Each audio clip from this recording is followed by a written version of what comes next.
Strings of Malice. Snowflake in an Alley. An Old Mother Nonsense Story. Chapter 1. Snowflake in an Alley. Myrdal's 6th Ikrit, year 1105 of the 6th Age, the Aeon of Indulgence, Autumn. It felt good to be on dry land again, but it came with the ever-present paranoia, even after 6 years. Lunreth Reade tucked his scarf tighter around his neck, to hide the collar that had sat there since his mid-teens. It wouldn't do him any favours in Anaria. Not that it did him any favours anywhere. Slavery didn't usually come with a quid pro quo mentality to most. He bade his shipmates farewell and ambled over the splintering docks into the darkened port city. He would be making his way inland in the next few days. He'd heard rumour of a small town, which went by the name of Monkacuse, and within it, a witch who might remove the damn thing for a price. He'd saved up much since he learned of her. Lunreth idly wondered if it would be enough, or if she would be the kind of witch that would ask for something money couldn't buy. A particularly obnoxious passenger aboard the Opportune Vortex, still a stupid name for a ship, had been loudmouthing the entire journey that he had once taken a hag for her money. Lunreth hadn't believed him one bit. The forest witches of Milan may be different from the desert witches of Genra, the dark-haired man supposed, but he strongly doubted it, on the grounds of common sense. Everyone knew that all witches came from the same place, and with history like that, well... A frightened squeak interrupted the tall man's thoughts, and he instinctively turned to see what the commotion was about. Down an alley, between closed stores with bolted doors and flaking signage, a group of street urchins had another one cornered. The squeak had turned into a threatening hiss, as the uncomfortably thin girl clutched a piece of bread protectively close to her chest. Lunreth tapped his boot subconsciously on the ash-grey cobblestone of the street. This wasn't his problem, he reminded himself, and made as to look away, but the girl's eyes caught his. He froze. She froze. The distraction was enough for the oldest of the aggressors to snatch her prize from her. Her hands clutched desperately at the air, as she broke the connection and tried to take it back with a snarl more feral than human. One of the younger bullies, still a good head taller than she, punched the scrawny street mouse across the face, and she hit the cold stone with a solid thump. Lunreth didn't realize he'd stepped into the alleyway, until 3 faces stared up at him, with an all-too-familiar, insecure, false bravado he remembered too well. "The rest you looking at?" One of the city's forgotten spawns spat at him. "Move along, mister, or we'll take everything you got." The 2 younger ones had pulled out rusty knives to back up their friend, and Lunreth knew their bravery came from the fact that they had 6 others hiding in the wings, cockroaches that they were. Then again, numbers helps when you are small in a world made for giants. And he was tired. 6 months at sea would do that to anyone, so he stepped aside and gestured for them to leave. He could feel the eyes on him. They wondered if they should simply take him anyway. He'd be a good score. Alone and fresh from the turbulent waters meant he'd just been paid and was carrying. He shook his head in an attempt to dissuade them, but they were too young or too stupid to take the hint. The oldest gave a signal, and a gaunt street mouse dropped down from the rooftops. She was dead before she hit the ground, and the others backed off. Unnecessary and a sad waste, but no doubt a far better fate than the one she had already been dealt. The arrogant little loudmouth suddenly looked less sure, but not for long, as his head promptly left his shoulders and the body crumpled to the floor a moment later. Lunreth scraped his blade across the floor to get the others' attention. They oozed fear, and he glared before gesturing for them to leave again. They scattered like rats on a sinking ship, and he made his way over to the girl who had pulled him into this damned mess. She looked to be playing dead, but he knew better, and he nudged her with the tip of his boot. She kept up the act. "Don't let go of this one." A soft voice floated across the autumn air. Lunreth spun on his heels, not having heard the feminine voice sneak up on him, and he saw a woman stood in the entrance of the alley. He only glimpsed the barest flash of a smile, and he could have sworn he heard bells, before she turned and disappeared just as quickly as she had materialized. He would have run after her, but he heard movement behind him, and didn't like where this was going. His paranoia was unfounded, however, when he stepped back towards the sound. The girl had sat up and cowered herself into a corner. She seemed indecisive about him. He couldn't blame her. He wouldn't trust him either. Either way, he didn't want to be in this alley anymore, and beckoned for her to follow him, before he turned and walked away. She didn't come immediately, but he noticed her trailing him a short while later. While the man's hearing was certainly above average, even he would admit that the mouse had some skill. As the namesake given to all young and abandoned girls in the cities, she followed him almost silently. It was a strain to hear the fluttering of her bare feet over the not entirely bustling streets. It took him at least 4 to pick up on her shallow breathing as she struggled to keep up with his long stride, but the gasps and grimaces of disgust from the passerbys at least kept him informed that she was never more than a block behind. He waited for her to catch up proper. Once he reached the local dive he'd made his resting place twice before. They'd no doubt turn her away if she didn't have a chaperone, and he made it obvious he was ignoring the stares when she finally found the courage to step up to his side. Perhaps spurred on by the light misting of rainfall that began to descend on the ever-damp streets of Anaria. More stares greeted the unlikely duo inside, along with dim candlelight and hushed chatter. A man in this town did not bring a street mouse into a place like the ethereal hound, unless he was getting something out of it. She clearly knew it too, but she seemed to have enough sense to stay near, lest someone else attempt to pluck her up for straying too far. Lunreth folded himself into a seat in the back corner of a small table, against the wall that flanked the crackling fireplace, and she hesitated. If the mouse wanted to keep an eye on the place, she'd have to take the seat next to him. But then she'd be very close to the clearly foreign sailor. He made a gesture towards the bar, and she shifted on dirty feet, before nodding and stepping swiftly through the tables. The mouse had sticky fingers, but Lunreth only noticed because he was watching. She was good. And she was smart too. The mouse paid for 2 plates and tumblers immediately, so she couldn't be caught with the lifted coin later. She was much better at the trade than he had ever been, though she had more than likely had more practice. Small and malnourished as she was, Lunreth guessed her to be in her early teens. When she returned, she sat on his bench, as far apart as she could get, and they ate in silence. Washed down by whiskey, it was hardly the best he'd ever had, but the best he'd had since he'd left. Better than he'd had most of his life. The man began to relax in the presence of his unlikely companion. He wondered what he was getting out of this, though perhaps it was unwise to question it tonight. The mouse almost slipped away before he was done, but quickly sat back down when a young man, a few tables over, stood when she had made her move, eyes on her and ready to approach. Observant was a good thing to be too. Lunreth put a piece of cheese on her plate and glared at the man when his hungry eyes followed the movement back to him. The idiot made eyes at him, but asked if he'd be willing to share. Lunreth offered the man an unimpressed glower in return. It only earned him a shrug, and the man returned to his ale and his buddies.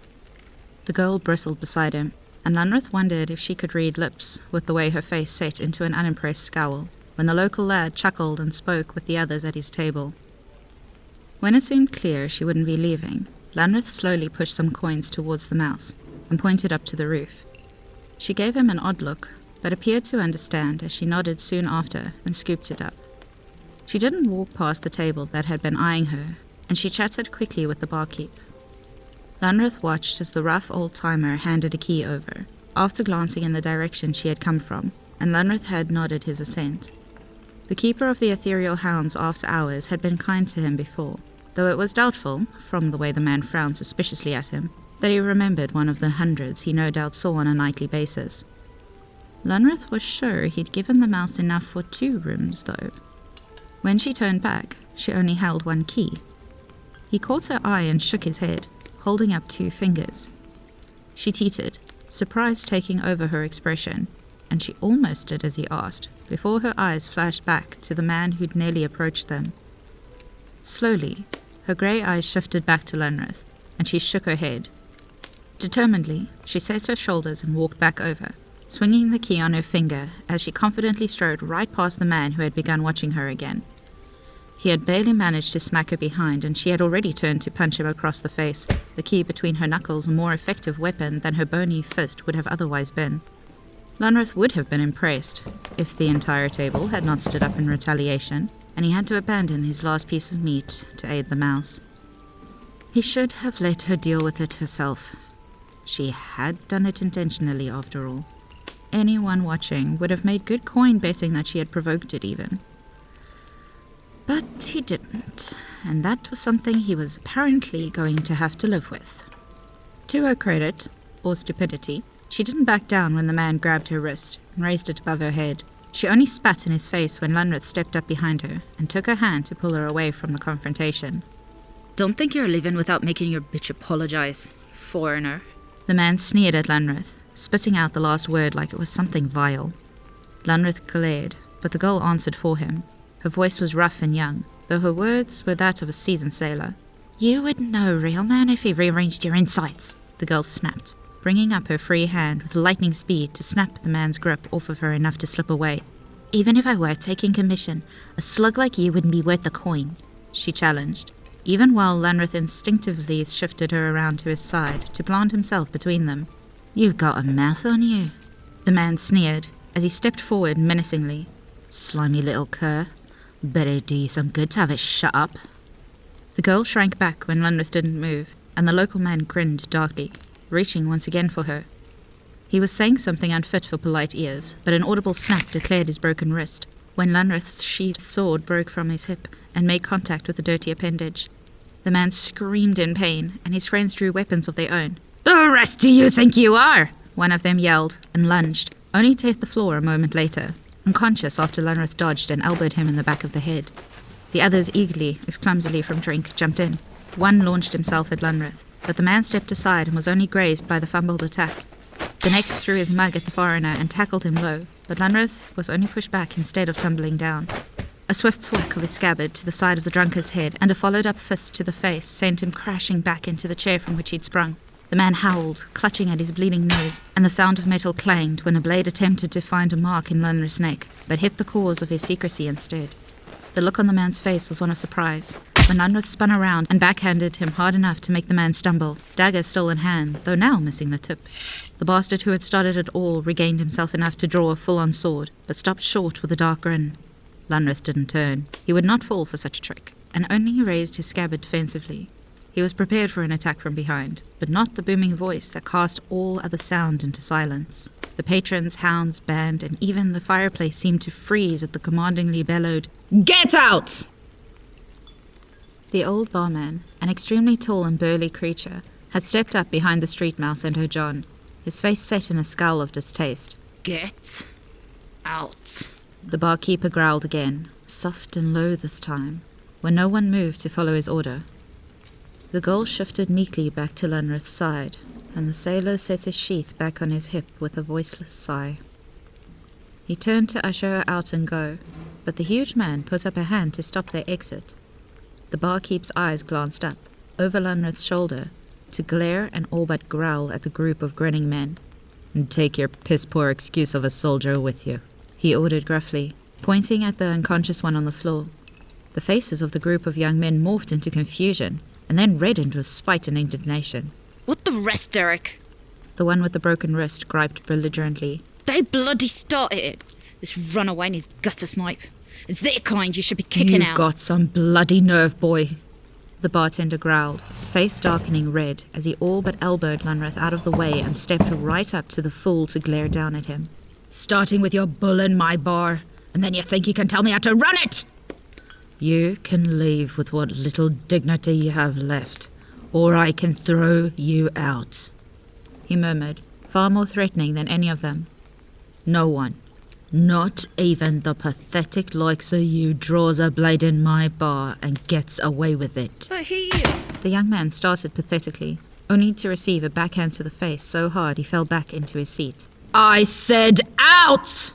The larger man bellowed once more, and, admittedly with some grumbling, the group of rats dispersed, picking up their injured companions along the way.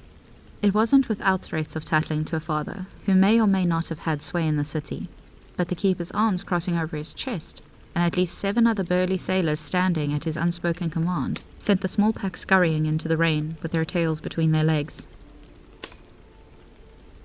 Mister," the street mouse muttered softly, before squeaking when the man turned burning, unimpressed eyes on her. She cowered behind the foreigner, and her disappearance landed the keeper's eye on the man who'd fed and defended the little troublemaker. "Keep that girl under control," the man grumbled to Lunreth. but then continued pointedly. I don't need this kind of trouble in my place of business, and you don't want that kind of attention, sailor. The only reason I'm not sending the both of you packing is because you didn't draw that proper. He pointed at the man's sword in explanation. Lunreth nodded, touched his chin and bowed. The bartender raised an unimpressed eyebrow at the strange display. Nothing to say? The sailor flinched before pointing to his mouth and shaking his head. The older man huffed. A dumb one, are you? Makes sense. I wouldn't want a slave talking back either. He shrugged and returned back to his place behind the bar dismissively. The whispers started up as soon as the tension in the air died down. Lunreth stood frozen at the man's words, until the street mouse tentatively touched his elbow, and he looked down to see her holding out his scarf to him. It must have come off at some point during the scuffle. She swallowed thickly when he frantically snatched for it, and quickly wrapped it around his neck and the iron collar that proclaimed him as an owned soul. The mouse watched as the man who'd fought so confidently before shrunk into himself under the speculative stares of the patrons and their suspicious murmurings. She tipped her chin up and straightened her back defiantly, then pointedly took his arm and tugged him towards the stairs. He followed along without question, until the second door she tried their key and it didn't work. When she realized he'd chanced to look at her, she showed him the engraved tag on the thing. He looked down the short corridor and pointed out their door. She quickly locked it, once they were both inside, and turned to find him silently moving towards the window. He glanced out and frowned, before eyeing up the threadbare curtain. She watched, with curious apprehension, as he pulled it over to cover the majority of the window, but tied the end around the latch to lock it closed. Scared I'll take off with your coin? She approached with a hesitant chuckle, an attempt to ease the quiet tension between strangers. He shook his head, but didn't answer when he stepped to the side and gestured her closer. Curiously, she went, and peeked out beyond the glass when he pointed. Down below, the 4 men from earlier were huddled in the shadows behind the building. They were clearly too stupid to notice they were being illuminated by one of the street lamps a little further down the street. You're worried they might get in, she offered. He nodded. She frowned and stepped back from the window when he lowered the curtains again, before they could be discovered watching. Tough, or... well... She broke off when she glanced away, uncomfortable with the one-sided conversation, and remembered there would only be one bed. I suppose you'll be wanting... She couldn't bring herself to say it. In return for feeding me, I mean. Lunreth's hand tentatively found her shoulder, and the girl jumped at the touch. When she gathered the courage to look up at the man again, his face was set into something akin to disappointment. He shook his head sternly. Then he removed his hand from her and walked across the room. The street mouse watched as her silent companion dug through his travel bag and pulled out a dry cloak, as well as a sleeping shirt and a spare blanket. She took the shirt when he offered it to her, and watched inquisitively as he pushed the blanket on the bed off to one side. He set the pillows down the center of it, placed the throw he had retrieved from his bag on the empty side, and bundled up his cloak into the space where the pillows had once been. Without turning back to face his spontaneous roommate, Lunreth turned down the light and stripped off his own shirt, stepped out of his boots, and climbed into one side of the bed. It was a bit of a squeeze, but it was still roomier than his bunk on the Opportune Vortex. He still thought it was a stupid name for a ship. It was quite a while before the rustling of fabric foretold the girl folding the shirt into a pillow of her own, and the light turned off all the way with a quick puff of breath. Even without the sound of the streets and people, she was near silent as her namesake, when she padded in time with the rainfall to the other side of the bed.